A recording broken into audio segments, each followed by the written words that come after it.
السلام علیکم قدرمنو هیوادوالو، هیله ده چې روغ جوړ او خوشحاله اوسئ. قدرمنو هیوادوالو، نن داسې یو کورنۍ ته راغلی یم چې دغه ډېر غریبه کورنۍ ده او داسې کورنۍ تاسو ته هم چې مستحق او حقداره ده.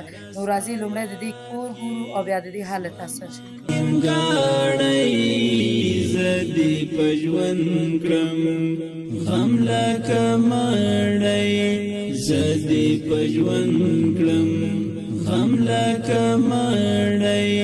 قدرمنو هیوادوالو، لومړی دا ځای وګورئ. دا هغه بل کال چې سیلابونه راغلی و، دا لارۍ ته وګورئ، دا غورځېدلی دغه کوټه، او دغه کوټه تاسو خپله وګورئ چې څومره نازکه ده. که یو باران وشي نو دا کوټه غورځېږي. دلته وګورئ دا ځای ته په څه حال دی، په دې اوړي کې او په دې روژه کې دوی په داسې کور کې ژوند کوي. نو راځئ د دې حال تاسو سره زه دې په ژوند کړم غم لکه مړی. فراق دې څومره را باندې زور سو بل مې په زړه کې د هجر اور سو زړه مې ګنډلو ستن سواله ماته تروش کېدلو زخم سو پاته. السلام علیکم.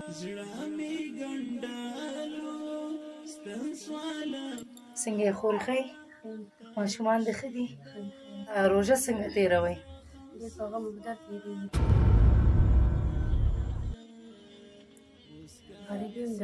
څه ستونزې مشکلات لرئ؟ دغه روژه څنګه تېروئ؟ خلک راته راوړي ګاونډي خوړلې مې که ناست غریبه دغه کوټه د یو شی مې که نشته دي لرو غریبانان دي. خاوند دې څه کار کوي؟ دیالي کوي. ورځې څو روپۍ ګټي؟ 200 ورکوي، هغه ورکوي 2.5 روپۍ ورکوي. نو په دې 1.5 تاسو څه کوئ؟ اوړه اخلئ، غوړي اخلئ، روژه هم ده او ستا واړه واړه ماشومان دي، دا درنه څه نه غواړي؟ نو تاسو داسې د ماښامي کې داسې څه چې وخورئ په شنمۍ کې څه د خوراک لرئ یا نه همداسې نهاره څه ولئ؟ روژه هم په نارې په شنمۍ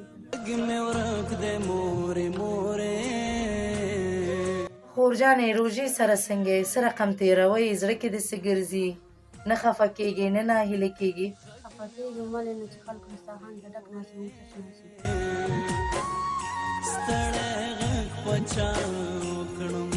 ډېر مشکلات هم دی.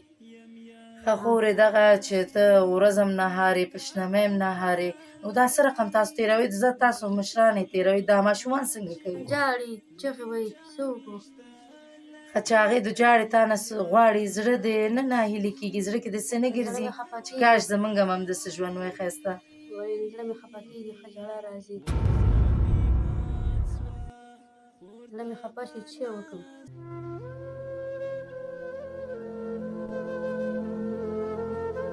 خیر دی، الله مهربان دی. ښه اوس تاسو څه لرئ؟ دا زموږ کور مو لید دغه کوټه د باندې ویلې مو لیدله. په شنمۍ کې تاسو خوړلی یا نهاره یې اوس هم د په شنمۍ نه؟ چی سره هم خوړلې ده؟ صرف چی؟ ډوډۍ سره. وچ ډوډۍ، بل څه نو؟ وچه ډوډۍ مې ګاونډیانو راوړل. نو ته چې دغه د وچه ډوډۍ د ګاونډیانو نه راوړې، نو دا ماشومان بیا څه کوي؟ ماشومان څه نه غواړي؟ ماشومان ماړه کم دي، بیا کوم مې خوړل کوم مې نه خوړله. او دغه کور څنګه ستاسو خپل دی یا دې کې هم کرایه پروت دی؟ زه په کرایه پروت یم 1.5 روپۍ. ښه هغه ورونه چې ستاسو غږ اوري هغې ته څه ویل غواړې؟ څه هیله دې ده؟ مرسته راسره وکړي. قدرمنو هیوادوالو، دغه خورکي لږ ذره ډېره ناهیلې دی او سم خبرې هم کولی نه شي. دغه کوټه تاسو خپله وګورئ چې په څه حال دی، دغه ګرد چاپېر تاسو خپله وګورئ. دغه ژمی دوی د په همدې کوټه کې تېر کړی دی، اوس دا د اوړی را روانه ده او دغه وګورئ دا په څه حال دی. کله چې باران کېږي هغه کوټه یې خو وغورځېده، وایي دا کوټه څڅېږي. په هماغه باران کې ګورئ برنډه نه لري، وایي کله چې باران کېږي دا څڅېږي، زه ماشومان اخلم بار وځمه. داسې ورځې شپې راځي ورباندې چې دغه روژه ده په نهاره نیسي او ماښام کې تش دسترخوان ته ناست دي. نو فکر وکړئ هیوادوالو چې د دې په زړه کې به څه تېرېږي. دغه واړه واړه ماشومان یې دي 3 دانې دي. دا د دې نه هر څه غواړي، په دې سره څه نشته چې هغه ماشومانو ته ورکړي. خاوند یې په 1.5 روپۍ دیاړي کوي، نو هغه په 1.5 دا ډوډۍ راوړي، ترکاري راوړي، د دې ماشومان ضرورت پوره کړي. نو دې دو ډېر زیات مشکلات لري. هیله کومه هیوادوالو چې د دغې خورکۍ لاسنیوی وکړي، ځکه چې روژه ده، دې دو ماښام تش دسترخوان ته ناست دي.